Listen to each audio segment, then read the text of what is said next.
Shalom, selamat pagi Bapak Ibu dan Saudara yang terkasih di dalam nama Tuhan Yesus Kristus.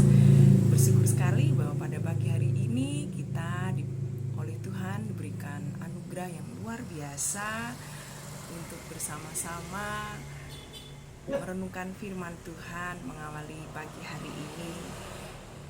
Dan pagi ini temanya adalah hikmat. Sebelum kita bersama-sama merenungkan firman Tuhan, marilah kita bersatu hati di dalam doa. Mari kita berdoa. Bapa kami yang ada di surga, yang kami sembah dan kami muliakan di dalam nama Tuhan Yesus Kristus. Terima kasih Tuhan, sepanjang malam Tuhan sudah menjaga dan menyertai kami dalam istirahat kami. Dan pagi hari ini boleh bangun dengan tubuh yang sehat.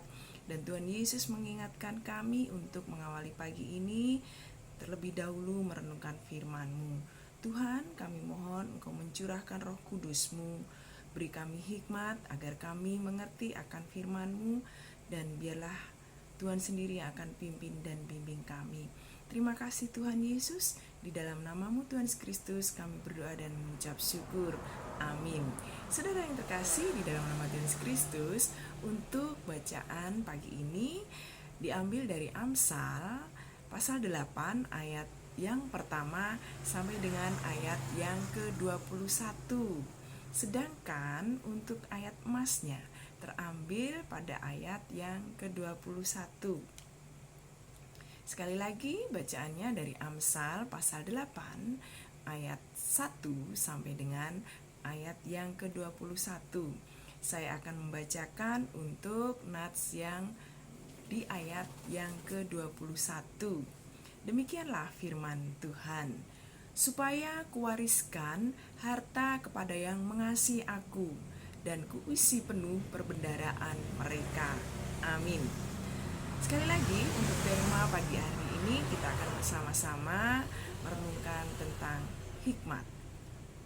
Saudara yang terkasih, tidak semua tulisan dalam kitab Amsal berasal dari buah pikiran Salomo, tetapi sebagian besar memang langsung dari Raja Salomo tersendiri, termasuk yang tertulis pada pasal 8. Hal itu tampak pada perihal tentang hikmat menjadi sentral. Nah, dalam kitab 1 Raja-Raja pasal yang ketiga ayat yang ke-9 sampai dengan 10 telah disebutkan bahwa Salomo meminta hati yang faham untuk menimbang perkara daripada umur panjang atau kekayaan atau nyawa musuh sehingga dapat bermegah. Tuhan pun memberikan bahkan bukan hanya hikmat saja, tetapi Tuhan juga menambahkan berbagai-bagai pemberian yang baik kepada Salomo.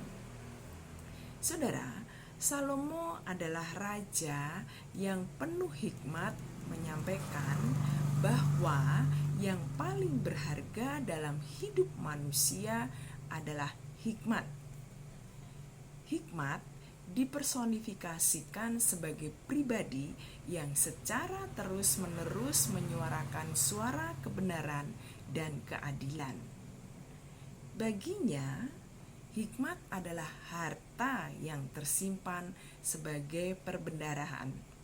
Dengan demikian, hikmat adalah sebuah investasi yang pasti menjamin kehidupan bagi yang memilikinya. Hikmat bukan hanya sekedar untaian kata-kata bermakna, tetapi benar-benar suatu langkah praktis dan sistematis. Pikiran-pikiran hikmat selalu mengedepankan kerendahan hati, kesederhanaan, bukan kesombongan dan arogansi. Hikmat secara praktis senantiasa tepat dalam penempatan diri. Kapan harus berbicara dan kapan harus diam. Karena tidak selamanya diam itu emas. Kapan harus tersenyum dan kapan harus menangis. Karena tidak semua hal patut untuk disesali. Kapan harus bekerja dan kapan harus istirahat, karena ia tahu tentang kesia-siaan. Hikmat tumbuh bersama dengan kebenaran. Kebenaran hidup bersama dengan keadilan dan pengetahuan. Sungguh sangat berbahagia kita semua yang terus mengejar hikmat. Oleh hikmat, kita melakukan segala sesuatu efektif. Karena hikmat, kita memiliki harapan. Marilah kita terus mencari hikmat dari Tuhan. Kita terus belajar kepadanya, niscaya kita akan menjadi orang yang penuh hikmat. Tuhan memberkati. Amin. Mari kita kembali menghadap kehadirat Tuhan dalam doa.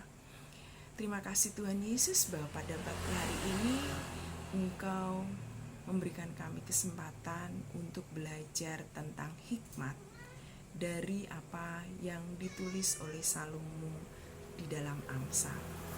Terima kasih Tuhan Yesus, Engkau mengingatkan kepada kami bahwa begitu banyak dan begitu berharganya hikmat. Karena itu Tuhan, karunialah kami hikmat, agar kami Engkau berikan hati yang bijaksana. Terima kasih Tuhan Yesus, karena kami Engkau pilih untuk menjadi anak-anak-Mu. Pimpin dan bimbing kami senantiasa Tuhan, menjadi insan yang penuh dengan hikmat. Terima kasih Tuhan Yesus, kami akan kembali beraktivitas dalam kehidupan kami sehari-hari. Bimbing kami Tuhan senantiasa sebagai anak-Mu. Mampukan kami untuk menjadi garam dan terang dunia. Kami serahkan Tuhan seluruh hati dan pikiran kami hanya di dalam nama-Mu, Tuhan kami Yesus Kristus, Allah kami yang baik, Allah kami yang penuh dengan cinta kasih. Terima kasih Bapa. Haleluya. Amin. Saudara yang terkasih di dalam nama Tuhan Yesus Kristus, marilah kita menyerahkan kembali hidup kita kepada Tuhan Yesus Kristus dan kita akan beraktivitas. Dan biarlah setiap jalan yang kita tempuh adalah jalan yang seturut dengan kehendak-Nya. Sebelum undur diri, marilah kita bersama-sama untuk menaikkan pujian di tempat masing-masing dengan Kidung Jemaat nomor 332. Kita nyanyikan bait yang pertama dan bait yang kedua, kekuatan serta penghiburan. Selamat beraktivitas. Tuhan Yesus senantiasa menyertai saya dan saudara. Haleluya. Amin. Alaihi Shalom.